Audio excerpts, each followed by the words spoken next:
Welcome to Preparing for the Unexpected. Today, I'd like to talk about an article that was published on Marsh.com early May entitled 10 Cybersecurity Trends for 2026. And I thought, who better than to come back and talk about this than the co-founder and CEO at Simple Security, Steve Hindle. Steve, welcome back. Always a pleasure, Alex. I know I say that every time, but it truly is. I enjoy being here and talking with you. That's okay. I don't mind hearing it. So Highlight of my week. don't go too far Oh, it is a there. Wednesday, so So the top 10 trends, some of them we've touched on before, and we can talk about those at the end. But there were a couple of items that were identified on this that I hadn't seen documented anywhere or written this way. So I thought I'd Hmm. ask you what some of these were. And if you're okay, I'll go through that list and you can talk about each one. Yeah, absolutely. Yeah, completely. Marsh is pretty well known for sort of leading the charge and getting information out in front of its customers. Because obviously they secure enterprise businesses and businesses of all sizes. So yeah, it's a pretty thorough list. I'm happy to walk through it with you. Great. Well, the first one you and I have touched on before, but I'd just like to get any new thoughts that you may have or something you want to touch on. We've talked about vulnerabilities associated with artificial intelligence. Sure. I mean, AI is going to remain part of the conversation no matter no matter what we do. And I think it happens across boardrooms. It happens across the water coolers at work. My son visited at the weekend with his fiance, and we couldn't get through, the Memorial Day weekend without a conversation that was in some way related to AI, right? And he's a paralegal, so I mean, it's every facet of everybody's life. The core concept around AI, right, is it's a productivity enhancement, it's a business enhancement, a value proposition enhancement for organizations, but it's a force multiplier, both for defenders and for the attackers, and that's kind of key, right? Because the attack surface is what everything in this list is talking about. Right, this list from Marsh is really talking about what is the attack surface and how do organizations defend that attack surface. And AI is being used by bad guys for pretty much everything. It's all around governance. AI risk is a governance and a visibility problem. So when we talk about like mitigating that risk and defending against AI threats, right?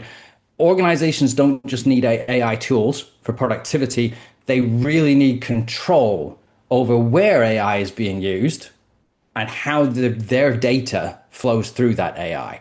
If you can just achieve that, right? Like we do with a business impact assessment, a BIA, right? Looking at where the crown jewels are, looking at where things flow and move, and what is business critical, right? That's what a business impact analysis does to frame and build resilience. You've got to do the same with AI. That's the key component. Organizations don't just need to look at their AI tooling, they need to control where it's being used and how their data flows. Yeah. I'm going to link at the end of this video, I'm going to link to one of our previous discussions where we got into more depth on that one because that's a good Absolutely. one. Organizations are deploying AI faster than they're managing it, I think is the summary that Yeah. we kind of left off with last time, and it stays true today. It's almost like a fear of missing out. If we're Right, not using absolutely. AI, we're missing out on it. If you're not leveraging AI, right, you're kind of considered to be laggard in the adoption space and the innovation space now. So no organization wants to say we're just blocking all AI because it's not going to go down well, right? Right. Depending on who you talk to. Yeah. Great. The second one on here was SaaS posture management. Sure. So let's start with the basics. What is SaaS, right? Software as a service. It's cloud-based applications, right? If you look at it this way, you're not traditionally, buying software as box product, installing it, and you keep that software for its lifespan, right? SaaS is a constantly evolving piece of rented software, right? SaaS posture management is SaaS is SaaS. SaaS posture management SSPM, right? SaaS security posture management. Goodness me. I mean, the industry loves its acronyms, right? All it means is it's an approach to securing cloud-based applications and data. That's what it is. It just means you're unifying your SaaS footprint with continuous risk assessment and compliance. That's really all, SaaS posture management is, right?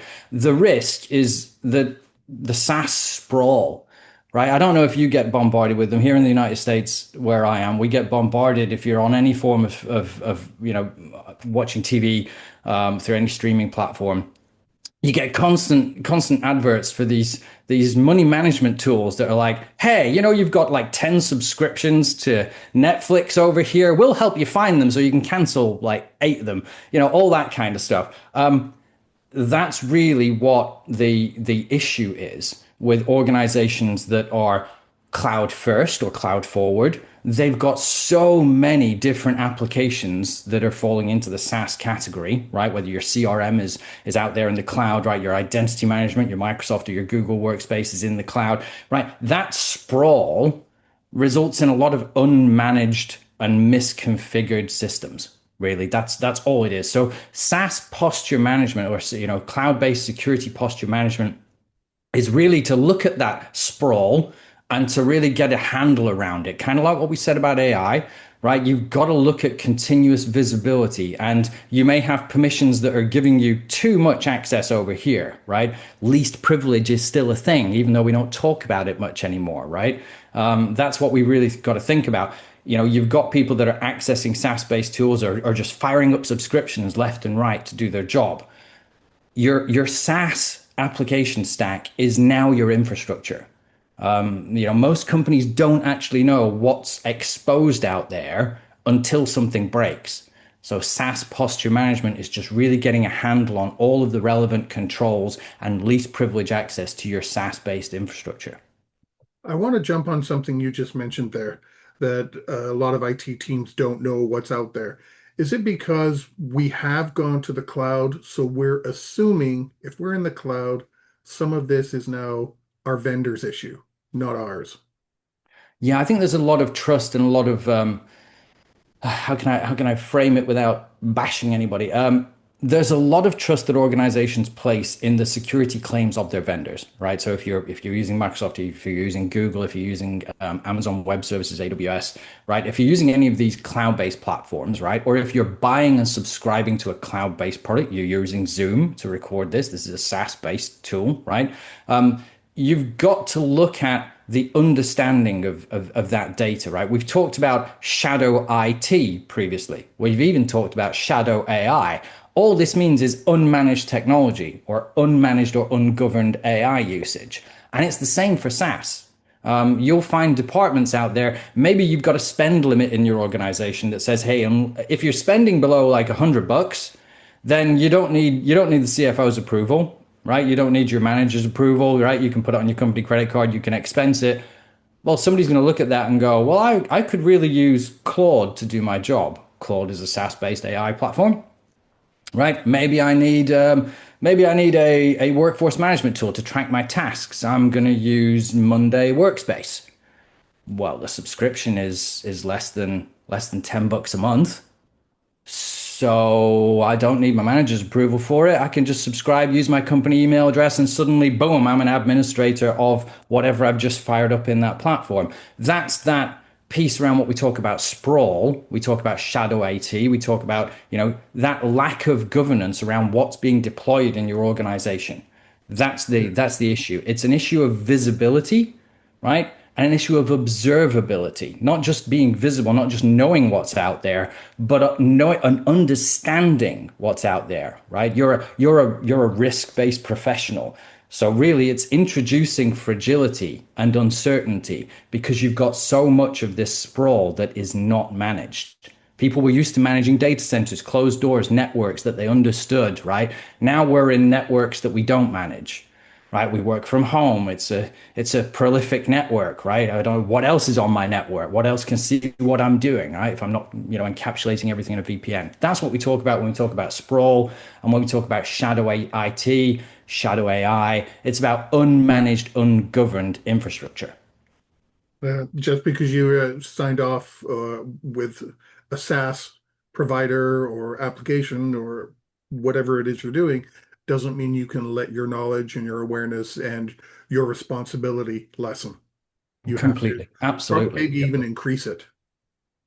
I think you have to. I think you have to. Yeah, you have to increase it and understand what you're signing up to, right? If you fire up a Microsoft 365 tenant or a Google Workspace, you're the administrator, but you're also the primary email holder.